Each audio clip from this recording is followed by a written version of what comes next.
difficult a decision was it then to give up your life and go and move in with the animals to look after them?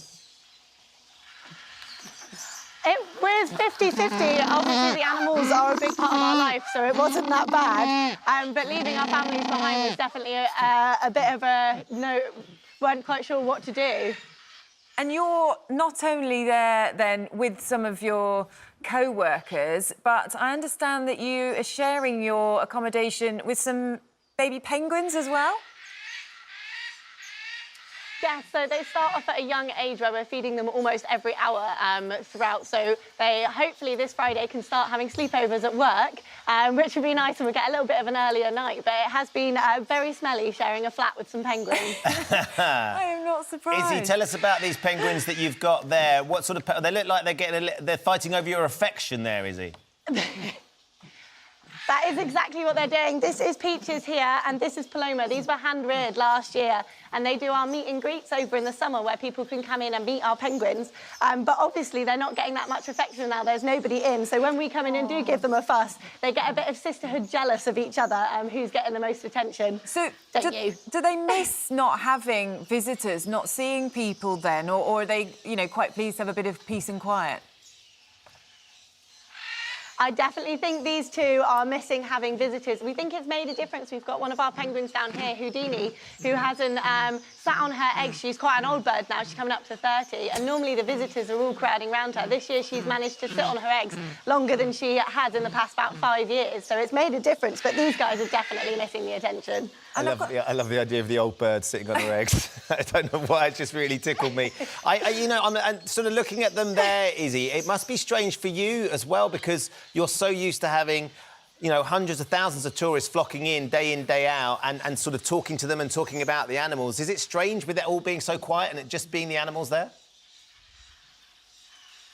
It definitely is, and living on site as well. This has become like our back garden, so it's completely amazing. You can wander around the park, you know, on lunch breaks, and there's just no one here. It's like a little bit of paradise, definitely. Well, Izzy, I know you're going to show us a bit around the park, show us some other animals as well. So you're going to make your way... Are the penguins going to let you go? Because you're going to make your way over to the flamingos. I think so. They will follow me all around the rest of the wall. One thing that I've loved, and I do this with my... to the flamingos. I do this with my 5-year-old, is looking at the online cameras, the zoos that are doing the online feeding sessions so you can see the animals. I know you've got your penguin, flamingo cam, haven't you, here that we're looking at the moment, including Derek. Tell us about Derek. So Derek was one of the flamingos that we had from last year. We had to take the egg because unfortunately the parents stopped sitting halfway through, and it was the first egg we'd had in, I think it was about 15 years. So we've got an incubator up at the top, popped her in the incubator, and our head of section, who's now on maternity, raised her as her own, and this is Derek at the front here.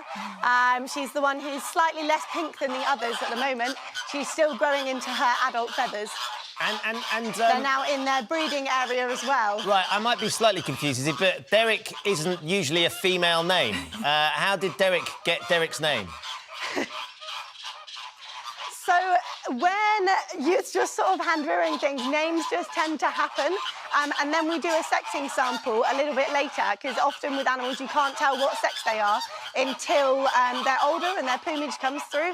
But with flamingos, it's until they lay an egg. So we found out she was a girl actually after we named her Derek, but the name just stuck. I love that. And the flamingos are particularly noisy. Are they hungry, or is that just their normal wake-up call?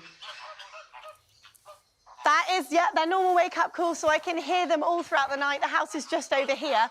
And so this is what we go to sleep to and wake up to as well. And because they're breeding at the moment, it is a lot noisier.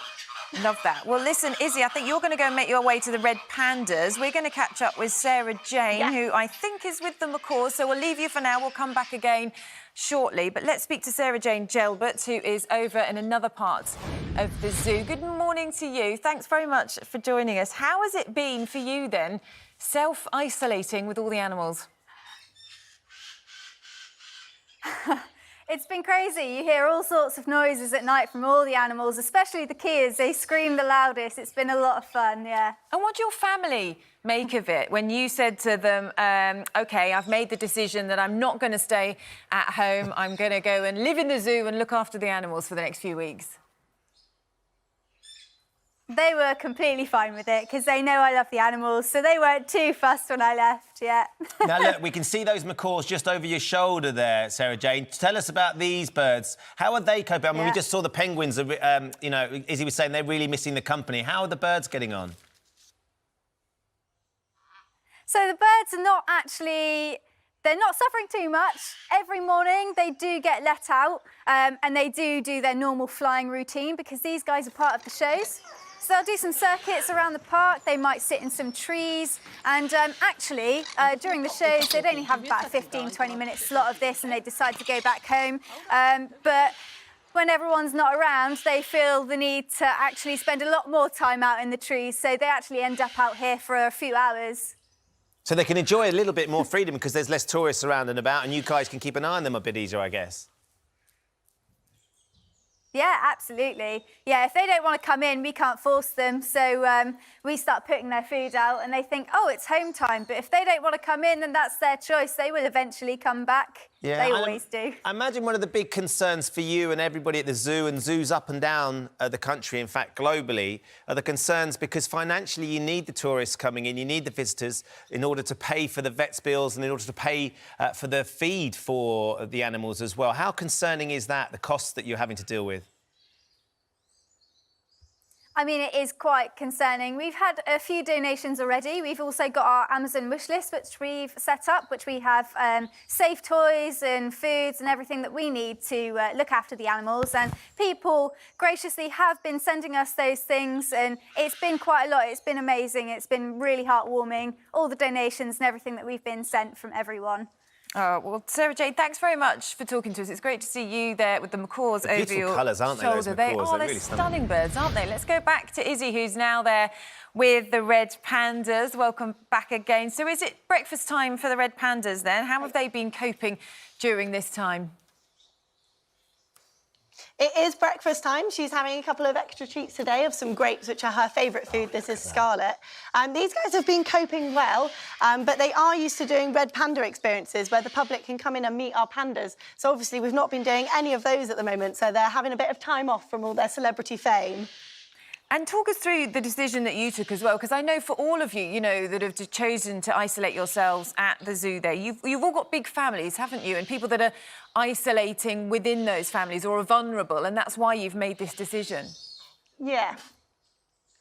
Yeah, definitely. So it was a hard decision to make originally. We didn't know how long we were going to be here as well. We thought maybe 3-4 weeks and definitely maybe a month or two. But we've been here almost 3 months now and not really been able to see our families. So it's definitely been a big decision. There's sort of 9 of them at home for me. So I'm missing out on quite a big chunk where they're all managing to spend time together and I'm not there.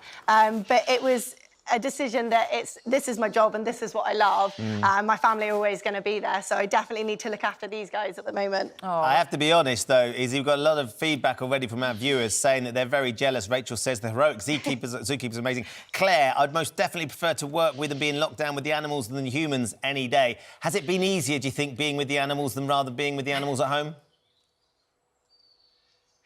Definitely. I think these guys give you a little bit of time out, and especially with working and living with the girls, it is so full on, and getting the chance, the animals really just break it up. They're just someone else you can have a little chat to and they don't talk back at you.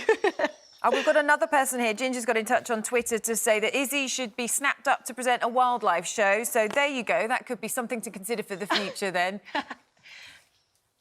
Out of lockdown. Thank you very much. But I imagine, though, as Charlotte was saying, you guys are doing sort of the webcam stuff. You're taking people round. Tell everybody where they can enjoy some of those bits and pieces if they're sitting at home and they want to find out a little bit more about your zoo. So we're at Paradise Park in Cornwall, and so you can find our Facebook page, and that's got all of the links to our website and all of the webcams. It's also got the links to our Just Giving page, which is helping us go at the moment, and our Amazon wish list. So definitely the best places to find our Facebook. We are constantly putting up days of videos of these guys, photos of everyone.